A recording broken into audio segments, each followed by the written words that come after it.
Bon, vous connaissez sûrement N8N et c'est peut-être une des raisons pour lesquelles vous êtes abonné à ma chaîne, mais c'est un mot qui est hyper hype en ce moment. Les automatisations, etc., c'est hyper hype. Donc si vous êtes freelance, que vous avez une PME ou que vous êtes juste curieux, ça m'étonnerait que vous soyez passé à côté. Aujourd'hui, je me suis dit que ça pouvait être intéressant de vous montrer des workflows que j'avais réalisés pour des clients ou que j'ai même réalisés pour moi-même, et je vais également vous montrer un template que j'utilise presque à tous les coups dans mes automatisations, en tout cas dans certains types d'automatisation. C'est un template qui ne m'appartient pas, on va créditer la personne, parce que j'ai l'impression que c'est un workflow, enfin un template qui tourne, mais personne dit d'où il vient. Voilà, donc voilà, sans plus tarder maintenant, je propose de rentrer dans le vif du sujet. Donc première automatisation que j'ai vendue d'ailleurs, et que je vais vous montrer ici, c'est une automatisation de mail. Donc c'est assez simple, ici vous voyez, il y a différentes branches. Les différentes branches, ça représente aux différentes catégories. Alors pour mettre un peu de contexte, c'est un secrétariat qui voulait automatiser des questions qui sont un peu récurrentes.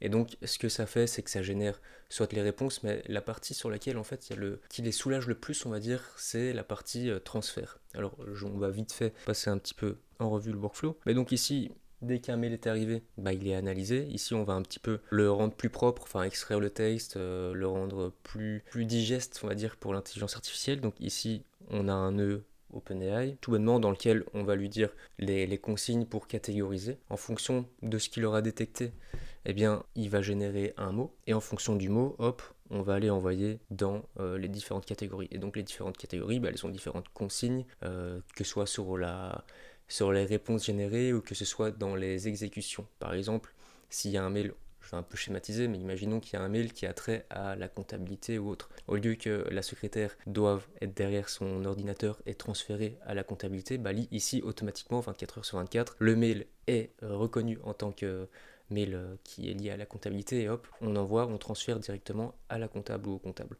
Donc ce que ça permet de faire, oui d'accord, on gagne du temps sur le transfert, mais c'est pas réellement là qui est la plus-value, mais c'est plutôt dans le fait où les informations vont circuler beaucoup plus rapidement. Donc tout le monde peut travailler plus rapidement aussi. Et puis voilà, donc les générations de réponses, etc., etc. Donc ça, c'est le premier workflow. C'est un premier workflow qui m'a rapporté sur l'année, si je fais le calcul, 3 000 euros, il me semble. Enfin, dans les eaux, 3 000 euros. Donc voilà, premier workflow un peu sympa, un cas d'usage assez simple. Et je propose qu'on passe au prochain. Alors ici, on est sur un deuxième workflow qui est un peu plus conséquent, d'ailleurs, et encore, c'est qu'une partie du workflow. Mais donc, c'est pour une agence immobilière qui voulait qui voulait automatiser ses relances via WhatsApp. Donc, ce qu'on fait, c'est que on va aller voir dans Pipedrive un petit peu les personnes qu'il faut aller relancer. Fonction de ça, pardon, on met à jour, on envoie les relances par WhatsApp. Et en fait, ce qu'on a aussi fait, c'est que l'agent WhatsApp, c'est pas juste un agent qui envoie des messages sans rien. C'est-à-dire qu'en fait, on l'a connecté aussi à un agent qui a toutes les connaissances sur l'entreprise, donc sur l'agence immobilière, sur tous les biens, etc. Et donc la personne qui aura été relancée et qui posera une question, boum, eh bien elle pourra poser une question sur son bien.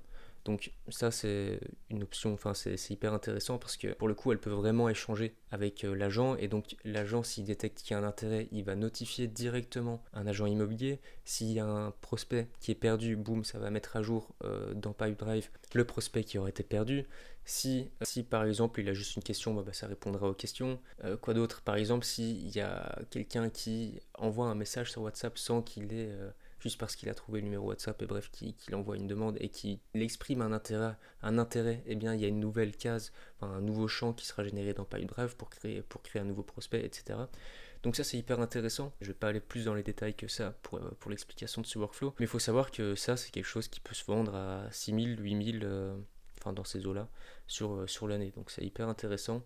Et en même temps, ça se vend à ce prix-là parce que tout simplement ça apporte une vraie plus-value à l'entreprise, c'est-à-dire qu'elle pourrait jamais contacter autant de personnes. Un prospect qui convertit qu'on n'aurait pas relancé, ça rembourse, ou un prospect ou deux, ça rembourse directement l'automatisation. Donc voilà, un petit workflow un peu plus complexe. Hein, vous êtes pas, si vous construisez des workflows, vous n'êtes pas obligé de commencer directement par ce genre de truc-là. Effectivement, parce que là, il faut quand même...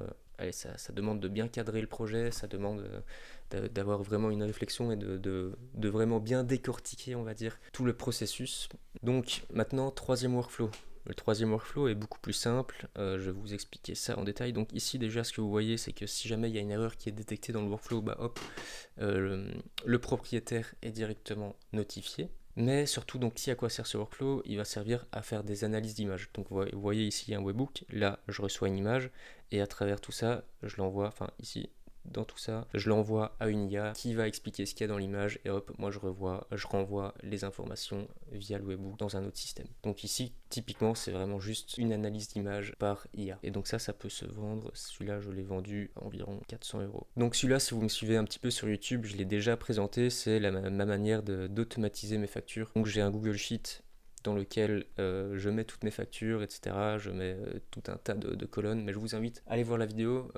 Moi, je la mettrai, vous savez quoi, je la mettrai ici quelque part. Pour faire rapidement, ici j'ai un tableau Excel dans lequel j'ai tous mes clients. Je viens mettre un peu d'ordre dans tout ça. Je viens copier une copie, donc j'ai un modèle de facture dans un drive. Je viens le copier. Je viens mettre à jour ce fichier de mon drive, donc le modèle qui est en fait un modèle Google Sheet. Je viens mettre à jour les bonnes cellules et ensuite ça vient directement le mettre dans mon drive, ça vient créer un nouveau PDF, etc. Puis ensuite, la facture qui vient d'être créée, en fonction des clients, ça vient me le mettre dans mes brouillons. Et donc moi, automatiquement, je suis notifié quand un brouillon avec la facture est créé. Et puis moi, il me suffit plus que de valider puis d'envoyer.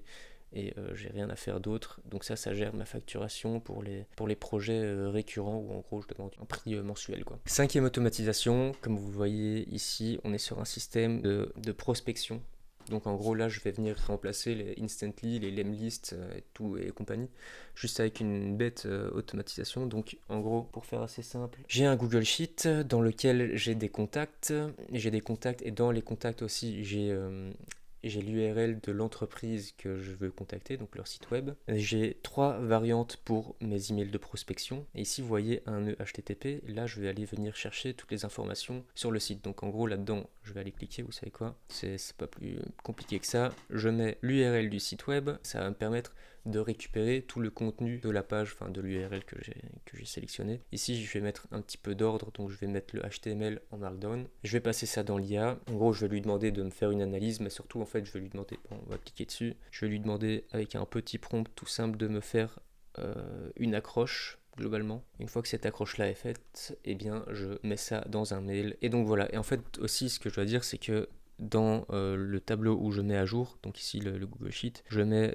tout un tas d'informations, notamment le thread, etc., l'ID, enfin bref, tout des trucs, et savoir aussi quelle version j'ai utilisée de mail. Enfin ici il y a 3 versions.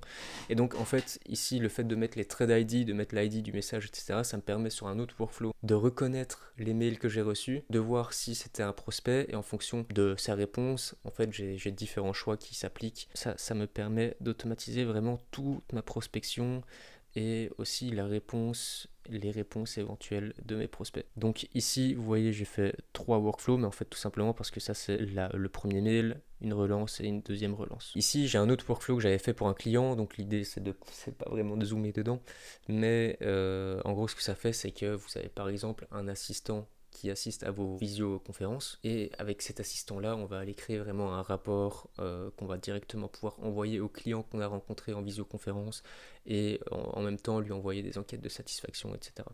Donc pareil, petit workflow aussi qui peut se vendre à je crois que c'était 2400, 500, un truc comme ça.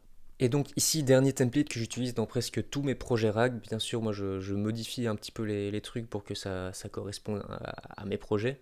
Mais par contre, c'est ultra efficace. Et donc ça, c'est le template dont je vous parlais. Donc il y a des gens qui l'utilisent sans créditer forcément de qui il vient. Je vais quand même vous montrer d'où il vient. Et il vient de ce gars-là. Donc ça, c'est vraiment une chaîne incroyable si vous parlez anglais et que vous avez envie d'aller un peu plus loin dans tout l'univers IA, etc., agent IA.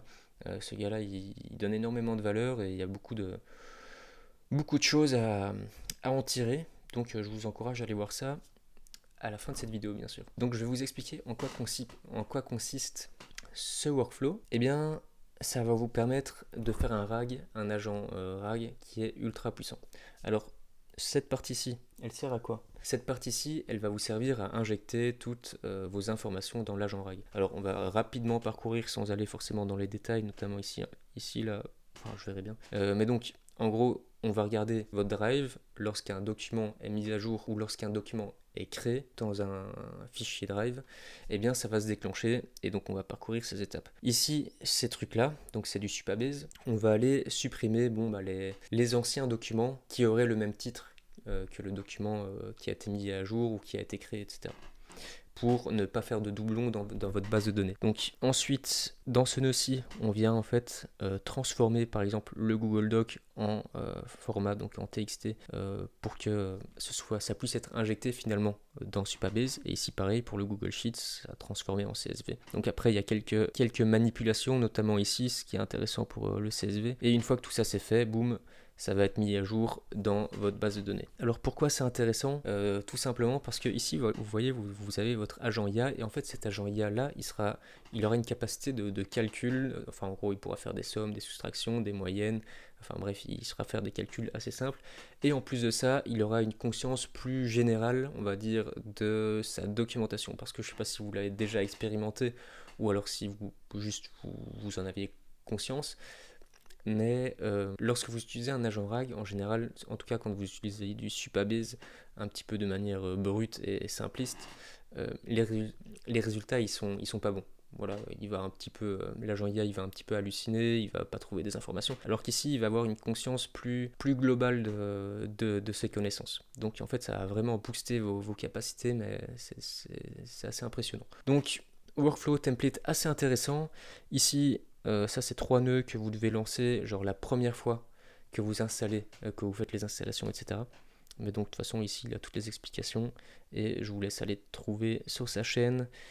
Le template en question, je sais pas trop où il est, ça doit être peut-être cette vidéo là. Alors voilà, je vous ai montré des workflows qui étaient relativement complexes, mais si vous avez envie de commencer les automatisations, vous n'êtes pas obligé directement de commencer par ce niveau de complexité un peu, voilà, qui peut peut-être en effrayer certains. En fait, l'idée c'est de commencer petit et de commencer simple. Et dans cette idée de simplicité, avec un associé, on a développé un outil qui va vraiment vous permettre de gagner du temps, je pense.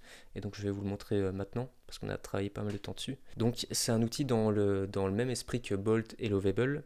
Donc vous écrivez quelque chose, et ensuite vous demandez à le générer, et ça génère tout votre workflow. Donc je vous montre un exemple, ici j'ai déjà préécrit un truc pour gagner un peu de temps, mais ce que je demande c'est d'aller checker dans notre base de données Notion, voir s'il y a des données s'il y a des tâches qui sont incomplètes, qui n'ont pas été réalisées, et regarder qui est assigné à ces tâches-là, et en fonction de tout ça, aller notifier cette personne-là, lui dire bon bah voilà, il y a ça à faire. Donc en gros, j'ai mis cette demande-là, et je vais demander de générer ça. Donc là, ce que vous allez voir ici apparaître, c'est le code, et il va générer tout le workflow. À côté, on aura une petite preview. Il suffira de copier et puis de coller, de mettre dans son instance. Donc ouais, l'idée c'est vraiment de simplifier la chose et le plus possible quoi, finalement, pour que les automatisations soient accessibles à tout le monde et que personne soit largué par la complexité technique ou autre. Ici c'est vraiment l'idée, c'est de rendre l'IA accessible à tous. Et donc là, comme vous voyez, en fait, il vient de générer un workflow plutôt clean, et donc à l'intérieur, les choses sont déjà paramétrées, le Notion est paramétré, enfin bref, tout est bien sûr. Il faudra le connecter à vos propres outils. Mais donc, regardez, ici il est mis copy workflow, on va aller appuyer ici, et puis on va le mettre dans sa propre instance. Hop, alors où est-ce qu'il est? Il est ici. Et ce qui est intéressant aussi, c'est qu'il y a des sticky notes, donc des notes pas avec des notes, des explications sur le workflow, etc. Ce qu'il faut modifier, ce qu'il faut connecter, etc. Et donc vous voyez ici, il vous suffit plus que de connecter votre Slack, choisir le bon canal, la bonne personne qui doit être notifiée, pareil pour Notion, et puis ça roule quoi. En fait, vraiment cet outil-là, il va vous permettre de ne plus trop perdre de temps sur l'apprentissage, on va dire, de N8N. Il va vraiment vous permettre d'avoir des automatisations dans la même journée, quoi. C'est-à-dire que au matin, vous avez une idée d'automatisation, l'après-midi, vous avez l'automatisation. Et donc, vous n'avez plus vraiment besoin de faire appel à des prestataires de services pour des automatisations qui sont simples. Donc, si ça vous intéresse, je mets le lien en bio, bien sûr, et donc en description, donc n'hésitez pas à aller checker ça si vous avez envie. Aussi une autre chose pour les personnes qui du coup ont un intérêt pour les automatisations et qui ont déjà des idées de projets, j'ouvre un programme de coaching auquel bien sûr je donne accès à cet outil-là, mais surtout voilà, c'est un coaching, allez voir ça, il y a aussi un lien en description et je vous invite à aller lire ça et me contacter si ça vous intéresse. Sur ce, n'hésitez pas à vous abonner, mettre un petit commentaire et surtout je vous souhaite une bonne journée, à bientôt.